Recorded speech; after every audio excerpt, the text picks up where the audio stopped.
Ok, super. Bonjour tout le monde. J'ose croire que chacun, en tout cas, est bien réveillé.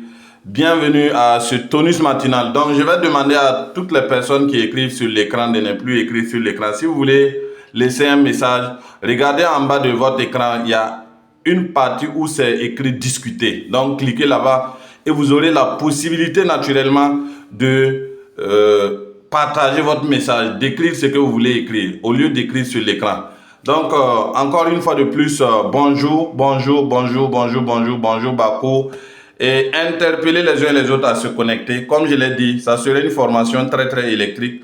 Et celui qui aura raté cette formation, c'est pas évident qu'il n'ait pas toujours des difficultés dans le processus de la vente. Parce que je vois qu'il y a beaucoup de personnes en matière de vente qui souffrent, qui bavent beaucoup, parce qu'il y a ce volet-là qui leur manque.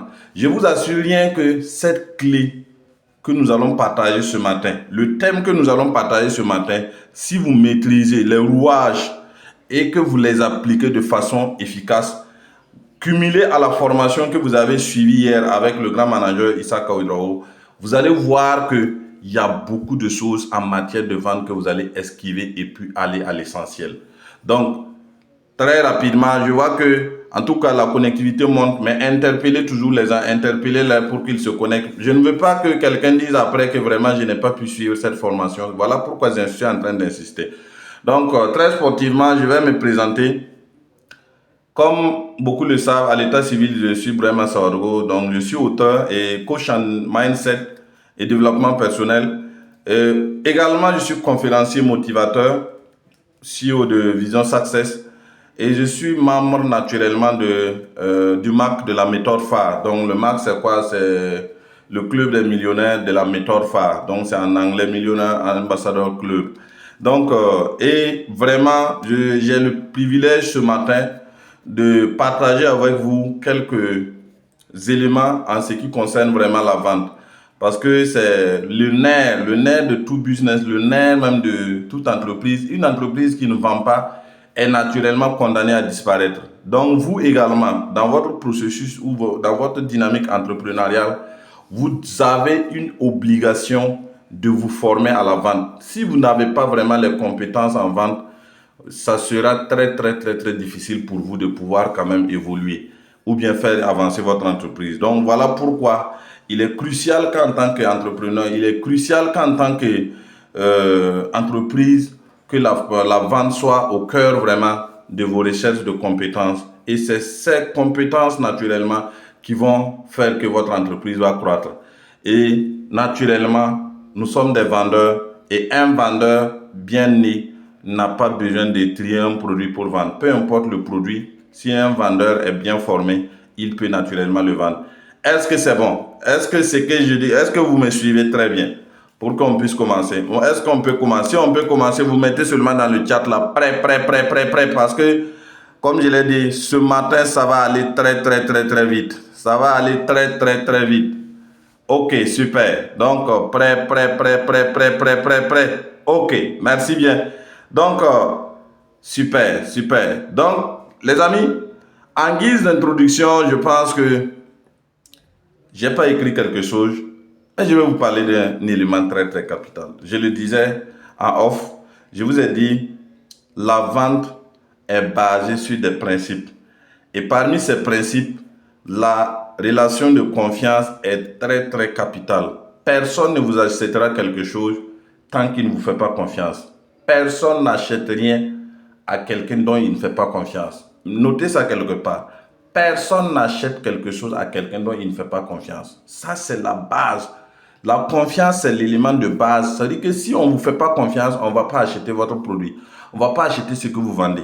Et d'ailleurs, la plupart des vendeurs qui ne vendent pas échouent naturellement à ce niveau parce que dans le processus de la découverte, ils vont notamment faire des erreurs qui vont briser cet élément de confiance-là. Si vous arrivez à établir la confiance avec un prospect jusqu'à ce que vraiment il n'arrive pas à acheter parce qu'il va avancer vraiment des objections et des objections sérieuses, ce prospect sera un prospect fidèle parce que lorsque réellement ces objections seront levées, il va naturellement revenir vers vous. Mais lorsque vous rejouez ce volet, ça va être difficile, même si naturellement le prospect est contraint ou forcé même à faire l'achat. D'ailleurs, ça ne va même pas arriver. Mais même si par miracle ça arrivait qu'il fasse l'achat, ça sera naturellement votre dernière vente. Alors que nous disons que le mauvais vendeur, c'est celui qui vend une seule fois à quelqu'un. Le mauvais vendeur, là, c'est celui qui vend une seule fois.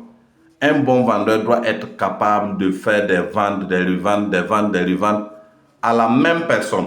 Parce qu'il est démontré qu'il est plus facile de vendre 100 fois à une personne qui a déjà acheté que de vendre une fois à quelqu'un qui n'a pas encore acheté quelque chose avec toi. Donc, il faut que cet élément-là passe d'abord. Personne n'achète quelque chose à quelqu'un dont il ne fait pas confiance. Et vous-même, vous le faites. Vous n'allez jamais aller acheter quelque chose, peu importe, que ce soit les habits, peu importe.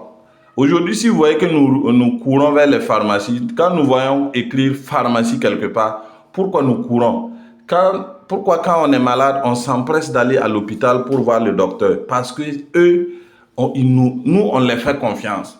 Même si on arrive là-bas, on voit un zombie qui a porté blouse blanche, nous allons nous donner à son jugement. Parce qu'en réalité, c'est la personne qui est habilitée à requérir notre confiance. Il a l'autorité de notre confiance. Donc, ce qui fait que la confiance est l'élément socle de la vente. Donc, pour aller maintenant dans le vif du sujet, les amis, la vente est psychologique. Et ce que nous allons voir ce matin, c'est vraiment les principes psychologiques de la vente. Et parmi les principes psychologiques, nous allons d'abord disséquer les différents canaux vraiment du cerveau humain et leur mode de fonctionnement. Les amis, le cerveau du client et comment il décide. Il faut savoir qu'il y a 3 grandes parties dans le cerveau humain qui dissèquent tout ce que vous dites comme, même à l'heure actuelle, ce que je suis en train de vous parler, ces 3 zones du cerveau-là sont en train d'analyser instantanément. Quand tu dis quelque chose ou tu ne dis pas quelque chose, ces zones-là sont en perpétuelle action. Et le premier élément, c'est le cerveau reptilien. Le cerveau reptilien, c'est la partie du cerveau de l'être humain qui a tendance à le protéger de tout ce qui est risque. Et le cerveau reptilien est cette zone-là. Lorsque, par exemple, il entre en collision, quand vous rentrez en échange avec une personne, cette zone du cerveau s'active rapidement pour vous protéger de tout ce que vous pourrez commettre comme bêtise. C'est-à-dire, il tente vraiment à tout prix de vous protéger des risques possibles. Et dans toute discussion avec l'être humain, vous allez toujours sentir ces insécurités-là qui surgissent comme des ombres chinoises. Il en va de même dans le sens de la prospection. Quand vous lancez la conversation avec un prospect, automatiquement cette zone-là le met déjà en mode défensif. C'est pourquoi quand vous commencez dans les échanges de la vente, la pression automatiquement monte. Et votre travail en tant que vendeur, c'est vraiment de faire baisser cette tension cervicale qui est créée. Est-ce que vous voyez? Donc, et le deuxième niveau, c'est le cerveau limbique. Le cerveau limbique, c'est la zone que vous avez la capacité vraiment de manipuler. C'est la zone du cerveau où votre discours doit être orienté, vraiment focus sur ces éléments-là. Parce que le cerveau limbique décide de ce que l'homme va faire selon les émotions suscitées à travers ce qu'il découvre, ce qu'il regarde, ce qu'il entend. Vous voyez, c'est-à-dire que ce qu'il touche. C'est pourquoi le visuel, par moment, est plus fort pour susciter les émotions que même le discours. Et dans le discours de vente également, il y a d'autres éléments qui peuvent toucher la sensibilité vraiment du cerveau limbique pour créer des émotions fortes et appeler vraiment le prospect à l'achat. Et tant que vous ne maîtrisez pas ces facteurs-là, ça va être naturellement compliqué. Et il y a naturellement le néocortex qui va venir boucler le processus de raisonnement. Ce que je suis en train d'expliquer là, c'est vraiment le processus de raisonnement de tout type de personnes. Même à l'heure actuelle, je suis en train de vous parler, ces différentes zones de votre cerveau là agissent en fonction de ça. Et le néocortex justifie rationnellement. C'est-à-dire que peu importe ce que vous allez prendre comme décision, il faut que le néocortex ait trouvé ce qu'on appelle des éléments rationnels pour coller à l'émotionnel, pour que vous puissiez passer à l'action. Les amis, vraiment, voici les clés sur lesquelles l'esprit humain, le cerveau humain fonctionne dans le processus naturel de la vie et dans la vente en particulier. Voici les facteurs. Le néocortex va essayer de trouver des justifications. Et naturellement, si au niveau du cerveau limbique, vous avez pu dissiper les peurs, notamment les doutes, voyez non? Si vous avez pu dissiper ça en créant des émotions fortes, naturellement le cerveau, le néocortex va trouver ce qu'on appelle des raisonnements. Ça veut dire là, ce n'est même plus à vous de trouver ces justifications. Hein. C'est le prospect lui-même qui va se créer ces justifications pour pouvoir passer à l'action parce que les émotions ont été acquises. Et ce que vous devez retenir, la vente là, c'est vraiment une guerre de séduction. Vous n'avez pas besoin de faire... Vous devez séduire émotionnellement votre prospect. Et la séduction émotionnelle, c'est vraiment la clé de la vente. Et ça, même si c'était ici, on finissait la formation ce matin, chacun pouvait aller approfondir. Mais néanmoins, vu, on va aller pour que je puisse vous partager les différents codes qui vont faire de sorte que ces trois grandes parties du cerveau là, les grandes lignes, je vais vous les montrer et de sorte à ce que vous puissiez dissiper naturellement, de façon aisée, que vous puissiez être à l'aise quand vous voulez vraiment dissiper ces zones vraiment du cerveau humain. Et tant que vous n'arrivez pas à faire ça, ça va être compliqué de vendre. Je vous assure, si vous ne vendez pas à quelqu'un, c'est parce que vous n'avez pas pu pénétrer ces zones du cerveau humain. C'est parce que vous n'avez pas pu pénétrer ces zones du cerveau humain. Tant que vous n'avez pas pu faire ça, l'erreur que beaucoup commettent, c'est d'aller à l'affrontement. C'est-à-dire que le prospect veut émettre ses doutes. Nous, on veut le contrer. Ça ne marche pas. Ça ne marche absolument pas. Est-ce que vous êtes toujours avec moi? Avec ce que je suis en train de dire. S'il y a des zones où vous ne comprenez pas, interpellez-moi parce que avec ce que je suis en train de partager avec vous ce matin, c'est vraiment des principes psychologiques pour établir la confiance entre vous et puis peu importe. Je vous assure, on va prendre un élément terre à terre. Allez essayer de draguer une fille que vous n'avez pas assiégée émotionnellement. Je vous assure que vous ne pourrez jamais obtenir quelque chose avec elle. Et d'ailleurs, les bons vendeurs sont des bons séducteurs. Si vous voyez un bon vendeur qui a des difficultés vraiment de séduire, que ce soit homme ou femme, c'est quelqu'un en réalité dont la vente, c'est du hasard. Non, un bon vendeur, c'est un bon séducteur. Et il ne séduit pas au hasard. Il sait comment assiéger sa cible et il sait comment pousser la cible jusqu'à capitulation. J'ai vraiment lu beaucoup de choses dans ce sens et je vous assure que c'est des facteurs très importants. Super, donc je vois qu'on peut aller, yes, oui. Ok, les amis, le deuxième niveau de ma formation ce matin, comment est la confiance? Les amis, comme je vous l'ai déjà expliqué, le cerveau humain aime la facilité. Le cerveau, l'homme aime à penser que tout ce qui lui arrive est prévisible. La preuve en est que quand par exemple, il nous arrive par exemple les inondations, des événements brusques, nous sommes assaillis par vraiment des peurs profondes. Mais dans le processus de la vente, il faut savoir que la confiance naît de la prévisibilité. C'est-à-dire que votre prospect doit avoir ce qu'on appelle le sentiment qu'il maîtrise, ou bien qu'il savait, ou bien qu'il connaît ce qui était déjà là ou qui devait arriver. Donc, naturellement, le cerveau aime ce qui est stable. Ce qui est stable, ce qui ne doute. Prenez par exemple, j'ai pris l'exemple des pharmacies. J'ai pris par exemple l'exemple des hôpitaux et autres là. C'est des choses, c'est des institutions que l'être humain a créées de façon à maintenir ce qu'on appelle un certain équilibre dans les relations en ce qui concerne peut-être la santé et dans d'autres domaines. Il y a dans chaque secteur, vous voyez qu'il y a ce qu'on appelle des structures, des dogmes, des principes qu'on ne peut pas trahir. Et ces principes-là sont universels. Quand tu es malade, tu dois aller voir un docteur. Naturellement, dans votre processus de la vente, vous devez également correspondre à ce que naturellement la personne doit attendre avec vous. Vous voyez, non?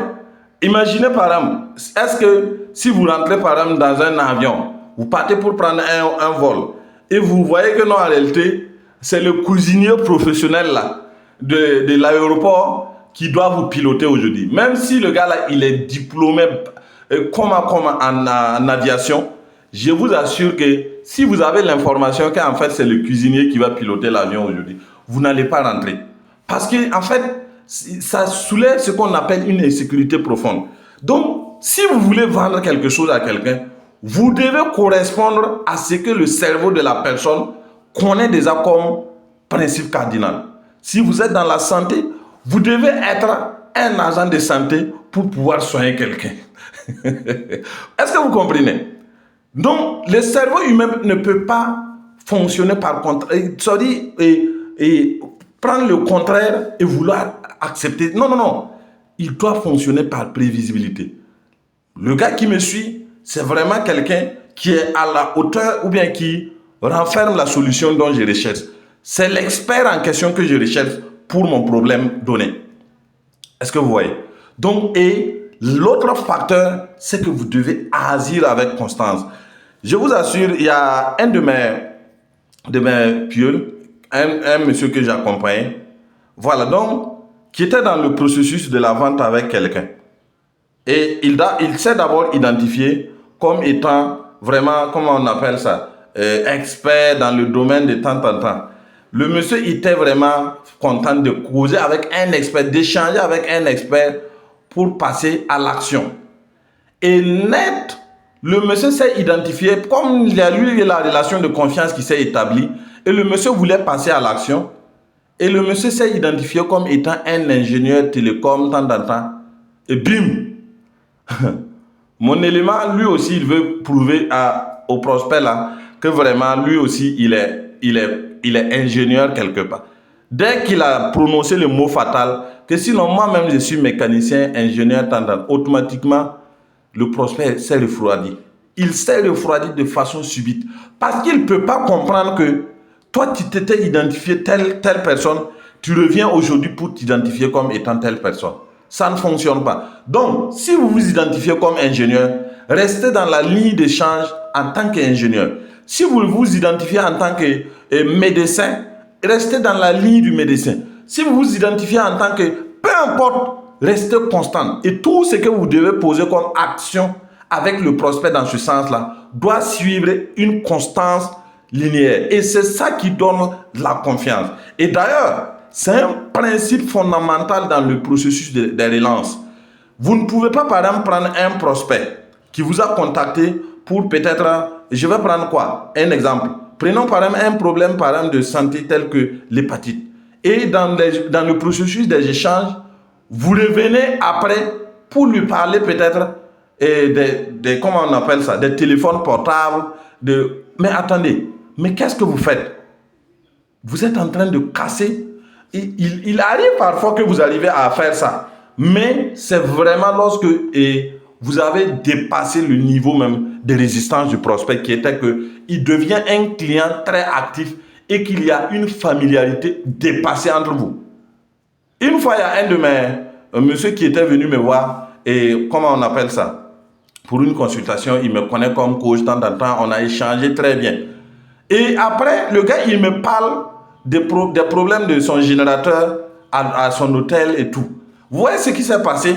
Il suffisait seulement que je dise quel est le souci. Sinon, vraiment, j'en suis expert, je peux faire ci. Et en fait, le gars n'allait plus jamais m'adresser la parole jusqu'à la fin de... Donc, qu'est-ce qu'il a fait? Quand il a discuté, je l'ai écouté, je lui ai fait des suggestions, je lui ai même recommandé un technicien que je sais que moi-même, je peux aller faire le travail. Donc, c'est pour vous dire que vous devez être constant. Et dans le processus des relances, faites vos relances de façon ciblée. Si vous devez relancer quelqu'un pour une solution donnée, la personne a un problème donné, vous devez relancer la personne sur cette niche-là. Vous ne pouvez pas voler de niche en niche et puis vouloir que non, en réalité, les gens vous accordent un certain crédit. À un moment donné, ça ne colle pas.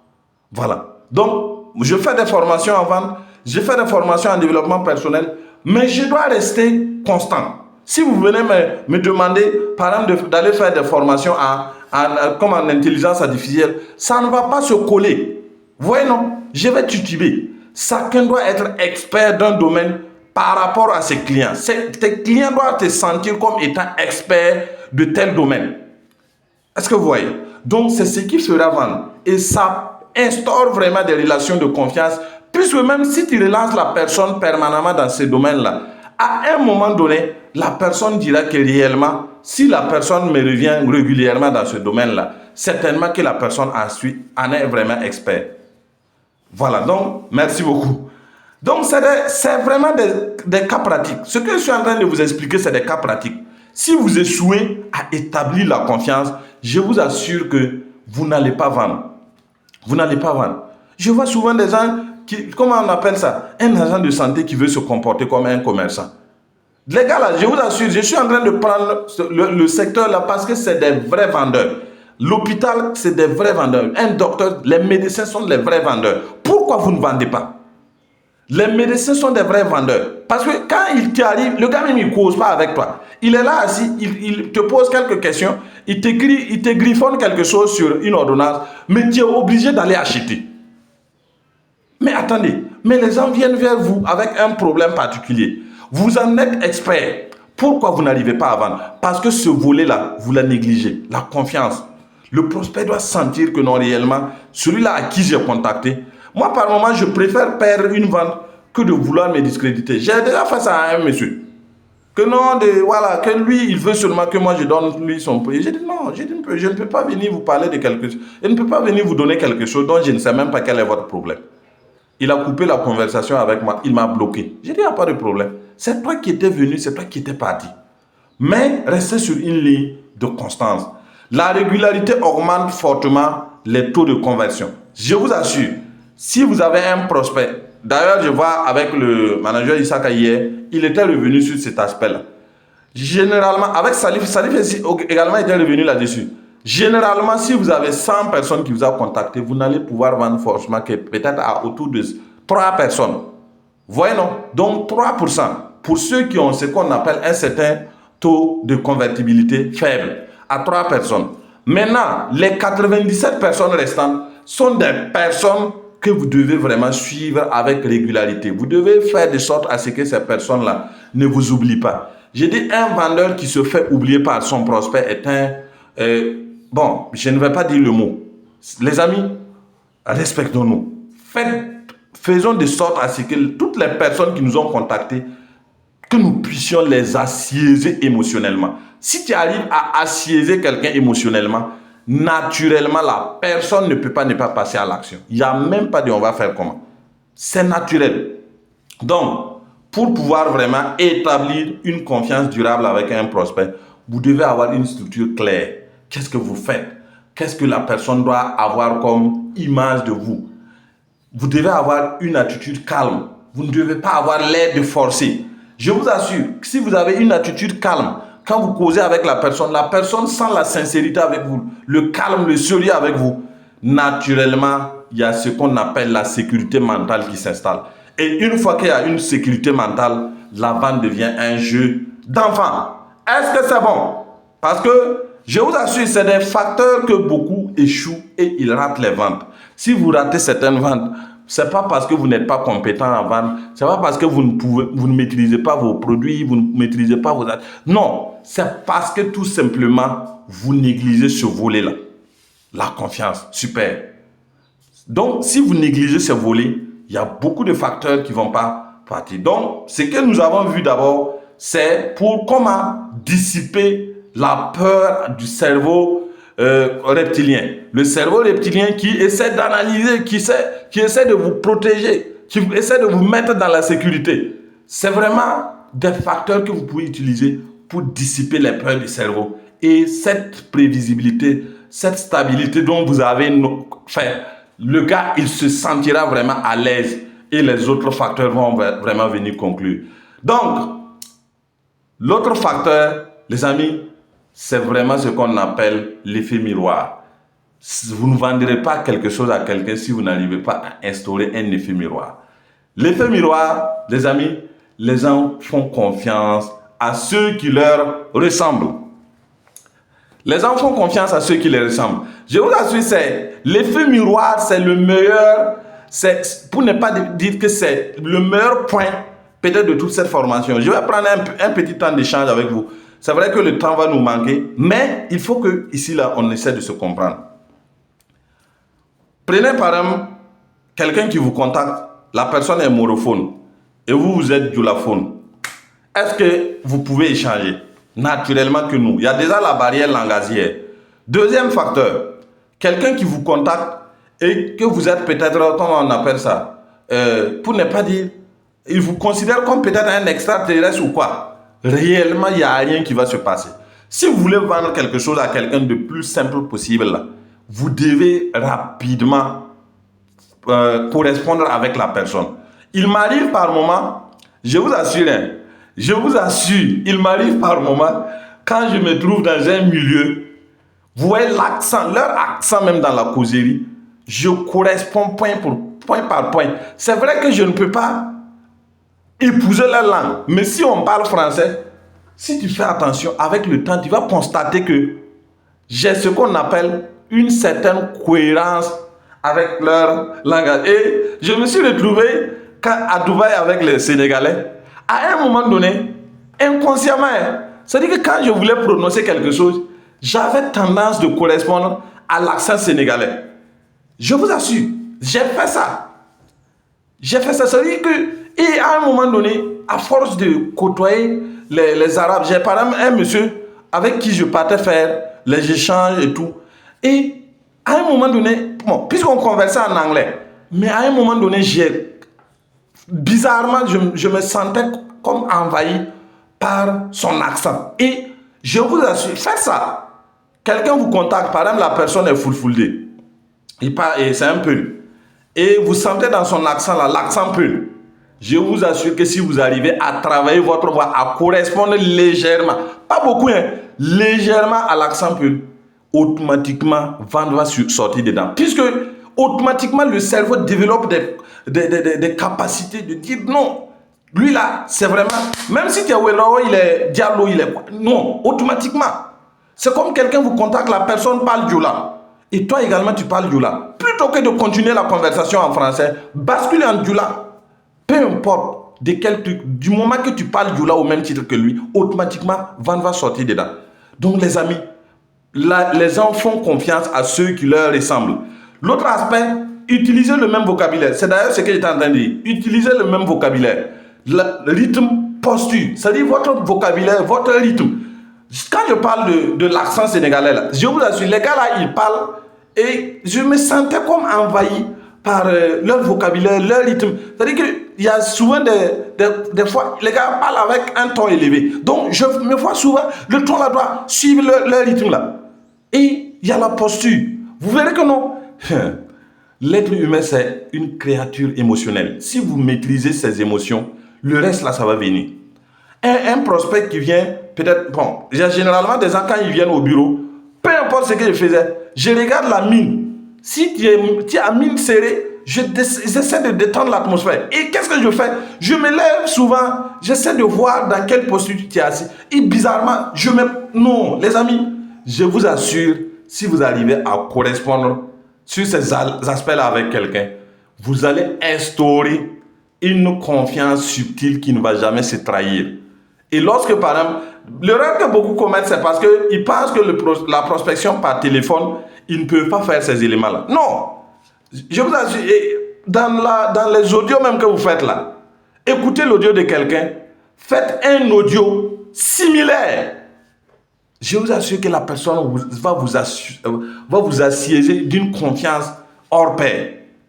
Et l'autre aspect, c'est de vous intéresser sincèrement à l'histoire ou aux besoins de votre prospect.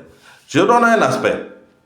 Le problème dans la vie humaine, c'est que nous sommes plus préoccupés par nous-mêmes que par les autres.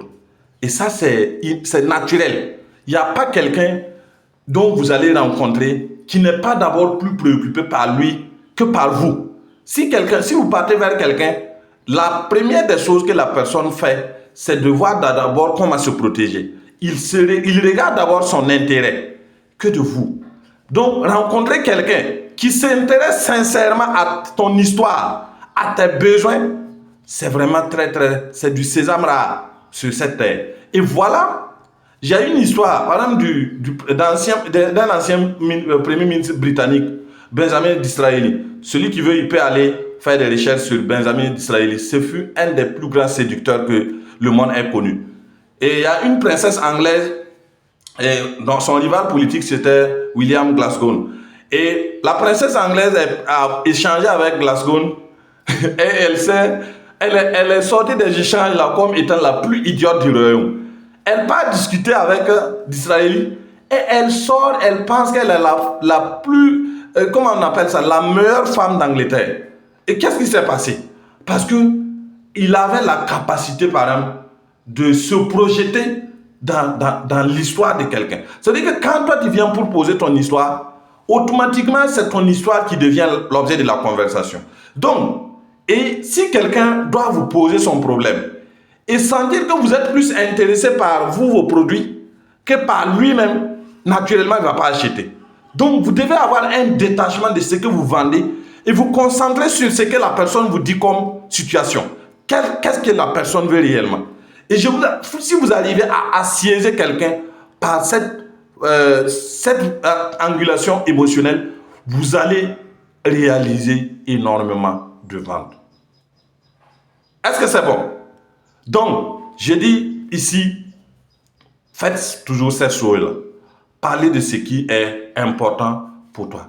Parle-moi de ce qui est important pour toi. C'est-à-dire, vous devez avoir cette posture-là, cette attitude.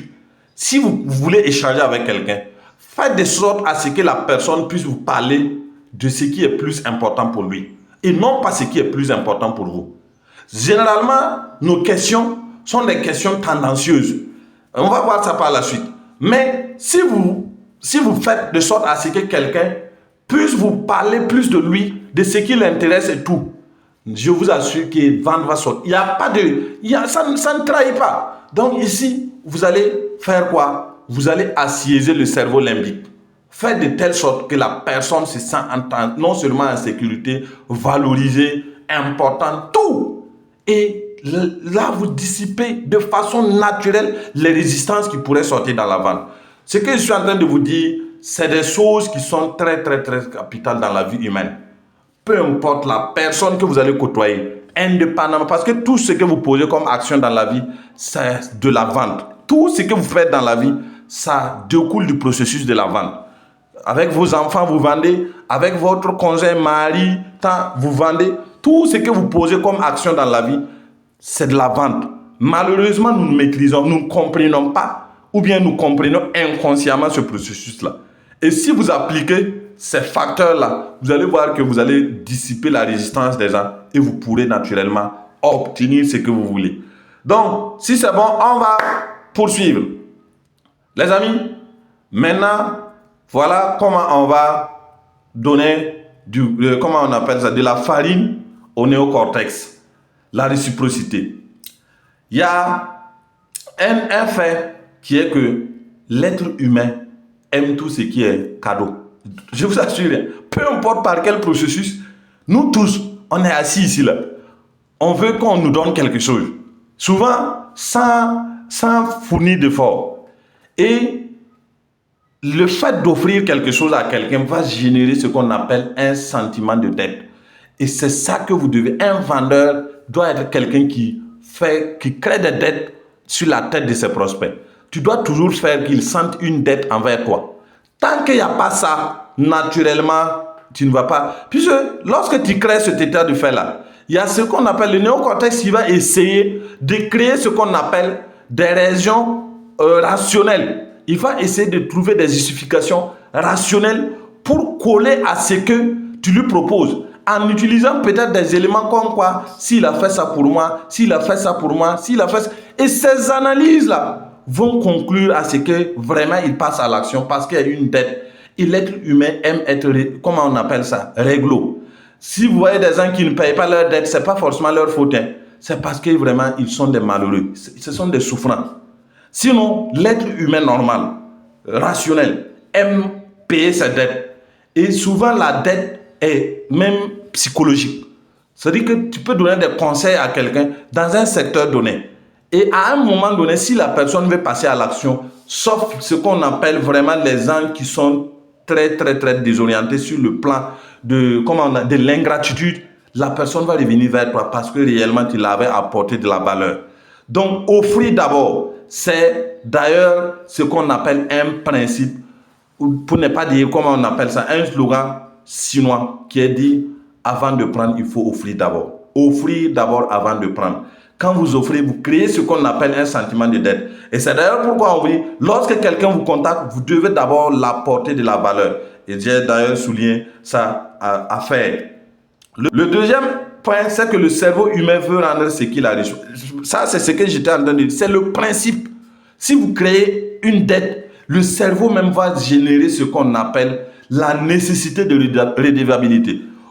Quelqu'un ne peut pas faire quelque chose pour vous. Il vous a donné des conseils précieux. Il vous a soutenu. Il vous a assiégé émotionnellement. Il a écouté votre histoire. Il vous a valorisé. Et que vous, derrière, vous ne voulez pas lui rendre la monnaie de sa pièce. Non, ce n'est pas possible. Vous allez être appelé à lui retourner ce qu'il vous a rendu. Et c'est ça qui est très important, les amis. C'est vraiment très important. Le troisième point, c'est cadeau, conseil, bonus égale le levier psychologique puissant. Cadeau, conseil, bonus. Les trois éléments-là doivent être dans votre discours de la vente. Cadeau, conseil, bonus. Vraiment, je vais vous apporter des conseils. Ouais, non? Je serai ravi de vous partager quelques conseils. Voilà, donc en guise de bonus, voilà, en guise de conseil, en guise de cadeau pour votre achat, en guise de conseil pour votre... Ouais, non? Ce sont des choses, ou bien même si la personne n'a pas encore acheté. Oui, monsieur Woodrow, c'est vrai que non, bon, pour le moment, comme vous l'avez dit, effectivement, les choses sont un peu tendues. Mais quelques conseils que j'allais vous prodiguer, c'est... Ouais, non? Quand vous avez fait ça, ça veut dire vous créez ce qu'on appelle... Vous allez créer une dette. Vous allez créer une dette. La personne, pour le moment, n'est pas prête pour passer à l'action. Ce n'est pas grave. Je vais vous apporter quelques conseils qui vont vous aider. Voilà, en guise de bonus par rapport à nos échanges. Vous pouvez dire ça, hein? En guise de bonus par rapport à nos échanges, j'allais vous prodiguer. C'est-à-dire, vous allez mettre la personne là sous le sceau du secret. C'est-à-dire, c'est comme si ce que vous lui dites là, c'est un secret, c'est un bonus du fait que non, en réalité, il a échangé avec vous. Vous lui donnez un bonus, un secret qu'il doit vraiment appliquer pour, voilà, se sentir bien. Principe psychologique très puissant. C'est vraiment un levier psychologique très puissant. Et vous ne pouvez pas appliquer ça et ne pas dissiper toute peur, tout doute. Et ce sentiment de crédit que vous avez instauré sur la personne va faire que la personne va revenir vers vous d'un moment à l'autre. Donc, apportez de la valeur avant de vendre. Apportez de la valeur avant de vendre. Écrivez ça dans le chat. Apportez de la valeur avant de vendre. Apportez de la valeur avant de vendre. Si vous n'apportez pas de la valeur à quelqu'un, n'espérez pas vendre quelque chose à cette personne. Parce que ça ne va pas arriver. Apportez de la valeur à quelqu'un avant de vendre. Je vous assure, apportez de la valeur à quelqu'un avant de vendre. Cadeau, conseil, bonus. Cadeau, conseil, bonus. Cadeau, conseil, bonus. Ce sont les leviers psychologiques très puissants en vente. Apporter de la valeur avant de vendre. Super. Si vous faites ça, il n'y a pas de micmac même. Vous allez vendre. Apporter de la valeur avant de vendre. C'est ça. Apporter de la valeur avant de vendre. Si vous apportez de la valeur à quelqu'un, naturellement, la personne se sent redevable. La personne sent que non, j'ai un crédit envers cette personne qui m'a apporté vraiment de la valeur ajoutée dans ma vie. Il m'a donné des conseils qui vont me permettre de mieux me porter. Il m'a donné des conseils qui vont me permettre d'éviter qu'on m'arnaque. Il va m'apporter des conseils qui vont permettre à ce que vraiment je puisse éviter les erreurs comme ça. Vous voyez, non? C'est des choses comme ça que vous devez faire. Si vous êtes un vendeur et vous occultez ce fait-là, ça va pas le faire. Non. Les gens peuvent même acheter. Les gens même peuvent acheter une fois. Mais c'est fini. Puisque en réalité, vous n'avez pas créé un crédit. Et l'autre aspect, même si la personne achète, je vous donne un aspect. J'ai un client qui dépense à peu près 200 000 francs avec moi chaque mois. Mais cette relation a été établie depuis 2023. Mais je vous donne un fait. Et la personne entra, après son achat, il y a eu un temps mort. Et quand je l'ai relancé, il se trouvait vraiment qu'il n'avait pas l'argent. Et qu'est-ce que j'ai fait? J'ai dit non, au regard de ce qui nous liait depuis, je vous propose, j'allais vous vraiment offrir. Voyez non, quand j'ai fait ça, non, c'est fini. Ce que je lui ai offert, là, c'est des produits d'une valeur de 60 000. Je lui ai offert des produits d'une valeur de 60 000 en son temps. Je vous assure que depuis lors, jusqu'à l'heure actuelle où nous parlons là, il n'y a pas ce mois. Chaque mois, souvent je suis assis, je vois un dépôt et après le gars me fait un vocal pour me dire « Ah, je vous ai fait un dépôt, si vous pouvez m'aider avec quelque... » Et c'est comme ça. Donc, apporter de la valeur avant de vendre. Donc, l'élément suivant, les amis, c'est ce que nous faisons tous au quotidien, la preuve sociale. Le cerveau suit ce que les autres valident. Personne n'aime être le cobaye. Je vous donne un aspect. On va apprendre ne serait-ce que les hôpitaux. Pourquoi nous partons dans les hôpitaux lorsque nous sommes malades? Parce que tout simplement, tout le monde va là-bas. C'est parce que tout le monde va là-bas. Sinon, on ne nous dit pas forcément que c'est là-bas à la santé. Là. Et l'autre aspect, prenez souvent nos guérisseurs traditionnels. Quelqu'un s'élève quelque part, il dit que non, il a une vision, quoi. Et vous partez, vous arrivez, vous trouvez qu'il y a environ 100 personnes. Et vous êtes malade. Même si vous ne guérissez pas, vous allez vous coucher là-bas. Vous allez faire une tente, dormir là-bas, tout. Parce que tout le monde a validé. Et souvent même, vous n'avez pas la preuve de la guérison, mais parce que les gens ont témoigné, les gens ont dit, automatiquement, les gens ont validé. Il n'y a rien que les hommes veulent faire en étant les premiers. Personne ne veut être le premier à rentrer. Personne n'a voulu être le premier à rentrer dans l'avion pour peur que ça puisse s'écraser. Mais aujourd'hui, les gens prennent librement l'avion avec tout ce que ça comporte comme risque. Pourquoi ils font ça? Parce que les gens ont validé ça. Pourquoi nous prenons un vélo, nous maintenons en équilibre, on roule. Une moto, pareil. Parce que non, on voit les autres faire. Et c'est ça qui valide. Donc, dans votre dynamique de vente là, il faut que vous ayez ça en tête. Mon prospect ne va jamais accepter être le cobaye. C'est pourquoi dans votre processus de vente, avant même d'annoncer les histoires de prix et autres là, vous devez souvent envoyer des témoignages pour que la personne sache que non, il n'est pas la première personne à passer à l'action. S'il n'est pas la première personne à passer à l'action, naturellement, qu'est-ce qui t'empêche? Et les gens veulent naturellement ce qu'on appelle ressembler les autres. Si les autres ont pu bénéficier de ça, pourquoi moi aussi je ne vais pas bénéficier de ça? C'est pourquoi vous devez utiliser les témoignages, les chiffres. D'ailleurs, c'est vraiment un principe psychologique qui fonctionne.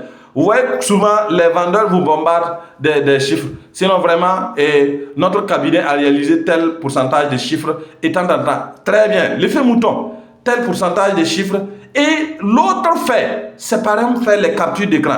Par exemple, hier quand j'ai lancé la prévente de mon e-book là, j'ai demandé à ceux qui ont acheté là de faire des captures d'écran pour assurer les personnes qui doutent. Ils n'ont qu'à faire des captures d'écran pour que les gens sachent que non, c'est pas une vue d'esprit. C'est pas que non, en réalité, je suis en train de parler dans l'air. C'est quelque chose qui est réel. Lorsque tu fais ton dépôt, on t'envoie. Et c'est des choses comme ça. Les captures d'écran. Témoignages, chiffres, captures d'écran. Fais ce qu'on appelle installe une sécurité mentale. Parce que moi, je ne vais pas être le premier. Je vous assure, quand j'ai pris quelques captures d'écran, j'ai balancé dans un de mes groupes. Il y a des gens qui m'ont contacté en RDC ils demandent vraiment des moyens de paiement parallèles. Voilà, s'il vous plaît, parce que ici, là, il n'y a pas de Orange Money, il n'y a pas de quoi là. Voilà, et nous, on utilise le franc congolais. Comment? Voyez, non? Parce qu'il y a la preuve sociale. Alors que j'ai publié le message depuis 16 heures. C'est vrai que le prix là-bas est plus élevé que le prix dans notre groupe. Mais quand j'ai publié, à 20 heures, quand j'ai fait les captures d'écran, il y a des gens qui m'ont assiégé. Il y a des gens même qui ont demandé vraiment à ce que je puisse leur accorder un privilège de payer aujourd'hui. Parce que tout simplement, j'ai fait des captures d'écran. J'ai rassuré ceux qui étaient là en train de douter que vraiment ce soit le cas. Est-ce que vous voyez? Donc, les témoignages, les chiffres, nous avons pu accompagner 100 personnes dans tel domaine. Et moi, j'ai utilisé ça avec un cabinet, je vous assure, j'étais tellement efficace. Les gars voulaient que je leur donne des formations. Et ils me demandent, voilà, comment on appelle ça, quelques informations me concernant. J'ai dit non. En tout cas, à mon actif, j'ai déjà accompagné plus de 1000 personnes, plus de 1000 entrepreneurs. Et rien que à certaines de mes formations, j'ai plus de 500 personnes qui sont connectées. Et j'ai pris quelques captures d'écran, je les ai envoyées. Non mais attends, j'ai validé la relation. Donc c'est pour vous dire, la validation également passe par ces éléments. Les amis, il est très exactement 7h01. On a commencé avec un retard. Je m'arrête là, je ne sais pas si éventuellement les gens veulent qu'on continue ou bien on va s'arrêter là pour poursuivre la prochaine fois. Parce que le temps qui nous est imparti, c'est de 6h à 7h. Peu importe les retards qu'on ait cumulés, on devrait s'arrêter à 7h. Mais si les gens souhaitent, on peut poursuivre pour terminer la partie de la formation. Merci beaucoup au grand manager Denis Kiswenisidapala qui est ici connecté. On continue.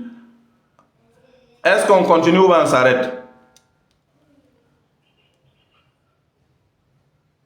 Ok. Donc, et le troisième point, la validation extérieure là, réduit l'incertitude. La validation extérieure. Savoir que quelqu'un d'autre est passé avant moi dans cette situation-là. C'est comme les interventions. Quand vous partez pour qu'on fasse une opération, souvent on vous dit non, on va faire une intervention. Vous voyez actuellement, il y a la chirurgie du cerveau. On veut ouvrir le cerveau parce qu'il y a telle maladie. Pourquoi toi tu es malade, on te dit que non, on va ouvrir le cerveau, alors que tu sais que ouvrir le cerveau peut avoisiner automatiquement la mort. Mais malgré ça, tu pars te faire ouvrir le cerveau. Parce que tu n'es pas la première personne. Il y a des gens qui sont déjà passés par là. Et ils vivent. Donc la validation extérieure, savoir qu'il y a des gens qui ont déjà fait ça, donne une certaine validation. C'est pourquoi les témoignages sont très très puissants. Si vous envoyez à quelqu'un des témoignages sur ce que les gens disent de ce que vous faites, le reste là, ça devient un jeu d'enfant. Parce que les gens veulent ça. Les gens veulent la validation extérieure. Donc, inclure des preuves concrètes dans le discours de vente. Comment inclure les preuves? Je vais ici donner des cas pratiques. J'ai parlé par exemple de comment on appelle ça? Des captures d'écran, des témoignages et tout. Mais il y a un volet que je n'ai pas mis. Et dans votre discours de vente, peut-être vous n'allez pas avoir les preuves sociales comme témoignages et autres là. Mais un bon vendeur doit être quelqu'un qui a permanemment des preuves sociales dans son discours. Sinon, monsieur, par rapport à ce que vous me présentez comme problème, effectivement, je me souviens, j'ai déjà eu même ce cas avec un certain monsieur Zongo. Et monsieur Zongo, quand il m'avait posé le problème, vous avez pratiquement les mêmes cas similaires. Mais avec vraiment rigueur dans notre accompagnement, il a pu vraiment retrouver des résultats. Donc, ce qui fait que, non, en fait, par rapport à ce que vous me posez comme situation là, c'est pas un fait nouveau. Donc, ça arrive. Vous n'êtes pas le seul. Donc, je suis sûr que nous allons trouver une solution adaptée à votre situation. C'est-à-dire, tout ce que vous avez dit là, le gars, il n'a rien entendu. Même tout ce que vous avez fait comme bruit, il n'a rien entendu. Il entend M. Zongo, il entend une solution adaptée à son problème. C'est tout ce que j'ai dit là. Vous allez voir que c'est tout ce que vous avez entendu. C'est Zongo, c'est solution adaptée à ma situation. Parce que Zongo a eu la même situation que moi. Automatiquement, ça s'est enregistré dans le cerveau. Deuxième élément, il y a une solution adaptée à mon problème. Point. La vente sort. Donc, c'est pour vous dire, un vendeur doit être capable dans son discours de vente là, de souvent suspendre. Ça veut dire que c'est une légère suspension. Et tu bascules dans une histoire. Et dans une histoire que souvent tu as vécu réellement. Les gens t'ont contacté, les gens ont posé les problèmes. Et réellement, c'est ce qui s'est passé. Et tu bascules dans cette histoire-là, tu racontes l'histoire. J'ai utilisé une seule histoire, réalisé plus de 5 millions de chiffres d'affaires. Une seule histoire. Et cette seule histoire-là m'a fait réaliser plus de 5 millions comme chiffre d'affaires. C'est phénoménal. Et rien que hier, il y a un monsieur qui était là. Et quand la situation s'est présentée, j'ai basculé dans une histoire nouvellement inventée. Bon, si je dis inventé, c'est dans mon jargon. Sinon, en réalité, c'est une histoire qui est réelle. Maintenant, quand j'ai reformulé l'histoire d'une manière à ce que ça puisse correspondre à sa situation. Le gars, il a sorti tout son portefeuille. Il a vidé tout ce qu'il a comme argent. Et finalement, j'ai pris et je lui ai laissé 350 francs. J'ai pris tout l'argent dont il avait pour l'aider. Et ce qui lui restait là, c'est 350 francs. Comment il est arrivé que quelqu'un puisse sortir tout son patrimoine, montrer à un vendeur, jusqu'à il donne tout, et c'est toi-même le vendeur là qui dit non, gardez ça peut-être comme vous êtes venu en argent. Vous voyez non? Donc c'est pour vous dire que non. Les hommes aiment ce qu'on appelle la validation extérieure. Si je sais que je ne suis pas la première personne à être passée dans ta main avec tel problème-là, je suis rassuré. Ça veut dire que les gens te contactent, ça veut dire que tu valides et automatiquement, moi aussi, je peux te faire confiance. La confiance, c'est l'élément socle dans la vente, les amis. Donc, après ici, on va devoir conclure parce que vraiment, c'est rien que sur ce volet de la formation, on peut faire plus de 24 heures. Ça veut dire, c'est des choses, je suis en train d'abréger pour qu'on aille vite.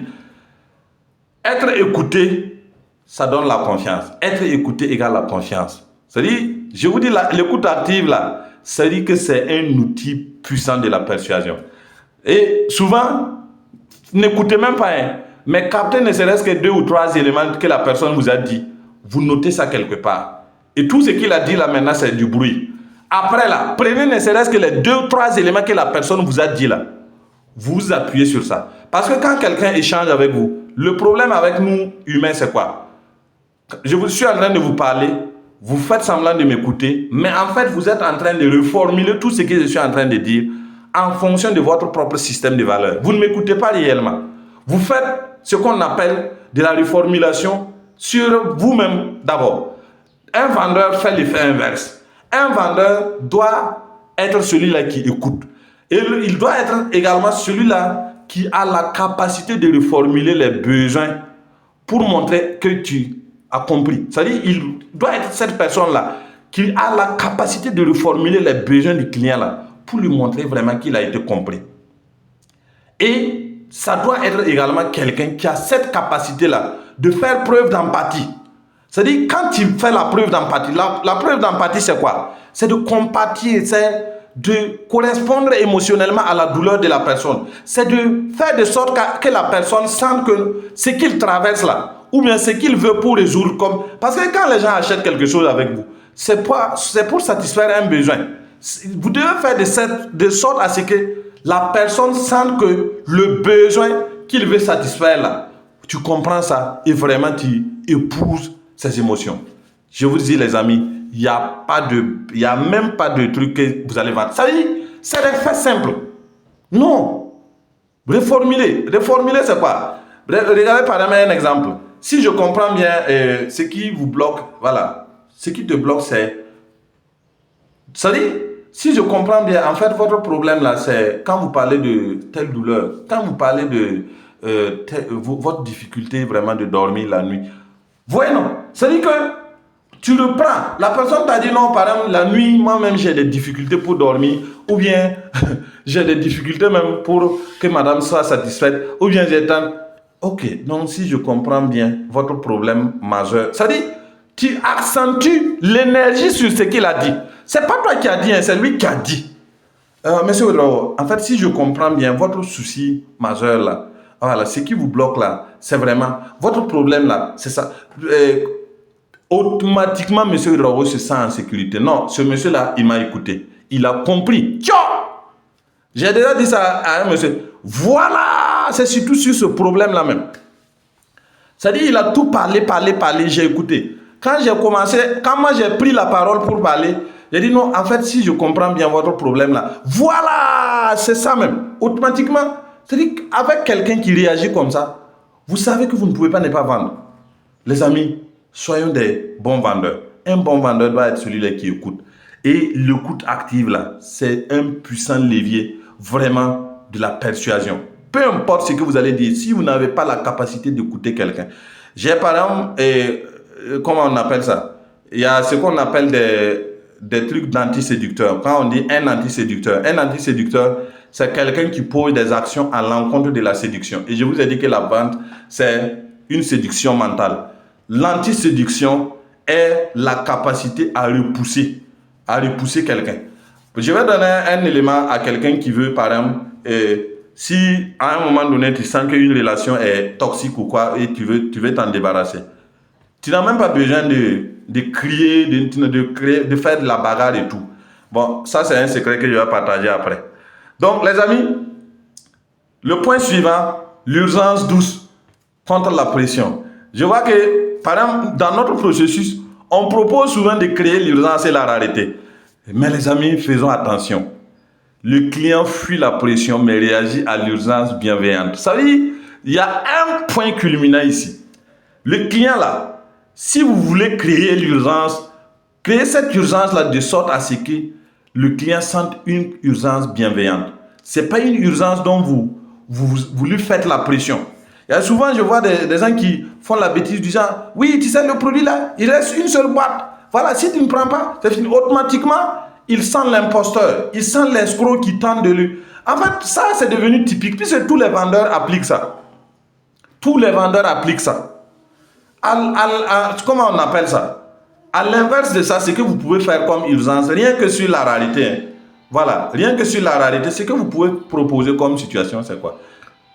Ah, ok. Monsieur Law, oui, par rapport à ce que nous avons échangé, en tout cas, je pense que je peux vous disponibiliser tous les produits dont vous avez demandé. Bon, malheureusement, par exemple, il y a tel produit-là qui, pour le moment, en tout cas, dans notre stock-là, ce qui reste là n'est pas beaucoup.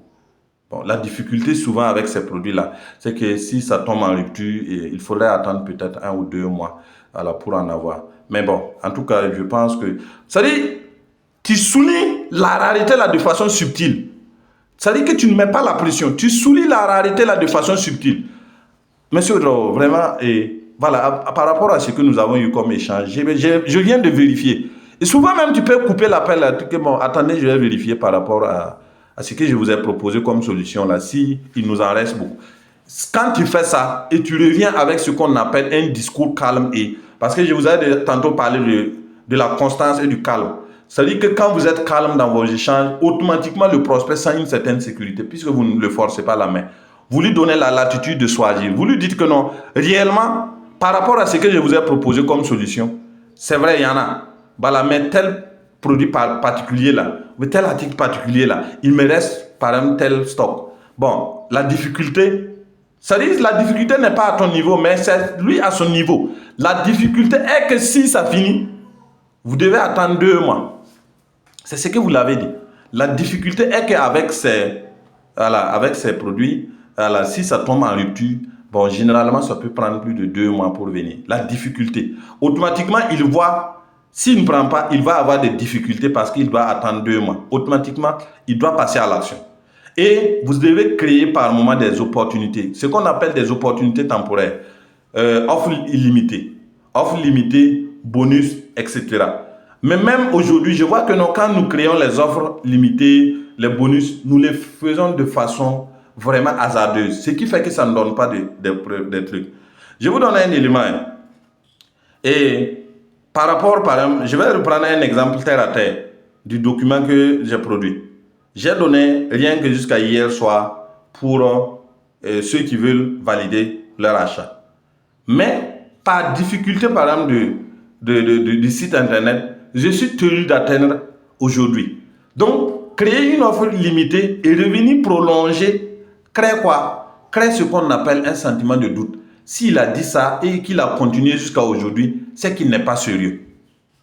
Les gens, souvent, ils n'accordent plus de crédit parce que vous avez... Souvent, partez sur Facebook, vous allez voir quelqu'un qui dit, voilà, et offre limitée dans le stock, voilà, il reste seulement 3. Tu reviens demain, il reste toujours 3. Tu reviens après demain, il reste toujours 3. Quand tu dis une offre est limitée, l'offre est limitée. Point. L'offre est limitée. J'ai donné, comment on appelle ça, une offre limitée dans un de mes canaux, dans un de mes groupes donnés comme ça. Mais lorsque la période est arrivée, j'ai fermé. Ça veut dire que je peux réouvrir après. Mais pour cette offre-là, c'est fermé. Et effectivement, il y a quelqu'un qui a voulu me tester. Quand il est venu, mais les amis, soyez sérieux dans ce que vous faites. Les bonus également. Vous devez faire de sorte à ce que vos bonus-là soient rares. Quand quelqu'un vous contacte, que la personne sente que le bonus que vous lui offrez là a de la valeur. Si vous donnez des bonus à tout le monde, pourquoi moi je vais me sentir obligé de profiter de ce bonus-là? Parce que je sais qu'à tout moment, je peux venir prendre ce bonus-là. Évitez surtout la manipulation. Évitez de paraître manipulateur. Les gens n'aiment pas être manipulés. Si les gens sentent que vous les manipulez, ça dit qu'ils brisent la confiance qui était instaurée entre vous. Vous devez paraître sincère. Restez sincère. Dites les choses là de façon crue et sincère. Et restez sur votre position. Ce que je t'ai proposé là, c'est une solution. À toi de le prendre ou de ne pas prendre. Mais moi, je suis sincère. Je te parle avec conviction. Je te donne les clés. Maintenant, tu peux accepter comme tu peux ne pas accepter. Il y a souvent des gens, voilà, c'est-à-dire ils sentent. Le problème avec les gens, c'est quoi? Quand vous parlez, ils ne sentent pas ce que vous voulez proposer comme solution. Mais ce qui est dans leur tête là, comme ce que je vous ai dit, le cerveau reptilien pense toujours comment se protéger, sécurité, pense éviter le risque. Et si vous leur parlez, ce qui revient permanemment dans leur cerveau là, c'est le risque de perdre, c'est le risque de me faire arnaquer, c'est le risque de temps en temps. Donc, si vous voulez dissiper ça, restez calme, restez sincère. Et vous allez voir qu'à un moment donné, cette partie même du cerveau va se dissiper et rester focus maintenant dans votre processus de la vente. Ce sont des principes psychologiques. Créer une vraie rareté sans exagération. Créer une vraie rareté. La vraie rareté, il nous reste 2 ou 3 produits. Mais à l'heure actuelle, là, le problème avec ces produits, c'est que quand ça tombe en rupture, nous devons attendre au moins 2 ou 3 mois pour que ça vienne. Si la personne a pris, tant mieux. S'il n'a pas pris, voyez non, une rareté sincère, sans exagérer. Vous n'avez pas besoin d'exagérer. Voilà, si tu ne fais pas, voilà, si ça là, c'est fini aujourd'hui, c'est fini. Non, ça ne marche pas. Les gens sentent de l'arnaque derrière ce discours. Les amis, créer la confiance, c'est connecter avec le cœur. C'est-à-dire, si vous voulez vraiment comprendre ce que je suis en train de parler, créer la confiance là, c'est de vous connecter au cœur de la personne, l'émotion de la personne. Et si vous voulez vraiment toucher l'émotionnel des gens, c'est de pouvoir entrer dans le cerveau de ces personnes-là. Et le cerveau est reparti sur les 3 principes que j'ai dit. Reptilien, comment on parle, le néocortex et le cerveau limbique. Les 3 zones du cerveau sont les zones qui poussent l'homme à passer à l'action. Et si vous voulez vraiment toucher ces trucs-là, toucher le cœur de quelqu'un, rentrez sur ces 3 zones-là. Rassurer, créer l'émotion, et c'est lui-même qui va faire le reste. Le 3e, le néocortex, lui, il n'a pas besoin de vous. Le néocortex veut que vous puissiez donner les 2 éléments-là. Vous devez rassurer et vous devez créer l'émotion. Et le cerveau, le néocortex vient maintenant faire quoi? Créer ce qu'on appelle. C'est lui-même qui va trouver des justifications rationnelles à ce que vous l'avez proposé comme solution et il va passer à l'action. Le bon vendeur n'est pas un manipulateur, c'est un guide. Soyez ce guide-là. Soyez cette personne-là qui tient la solution dont la personne a besoin, dont vous allez lui proposer comme solution définitive. Comprendre le cerveau du client égale la vente avec impact, les amis. Si vous comprenez le cerveau de quelqu'un, vendre quelque chose avec lui sera vraiment d'un impact considérable. Et la psychologie, c'est la clé d'une vente durable. La psychologie. Les amis, la vente est psychologique. Je veux que vous écrivez ça dans le chat. La vente est psychologique. La vente est psychologique. La vente est psychologique.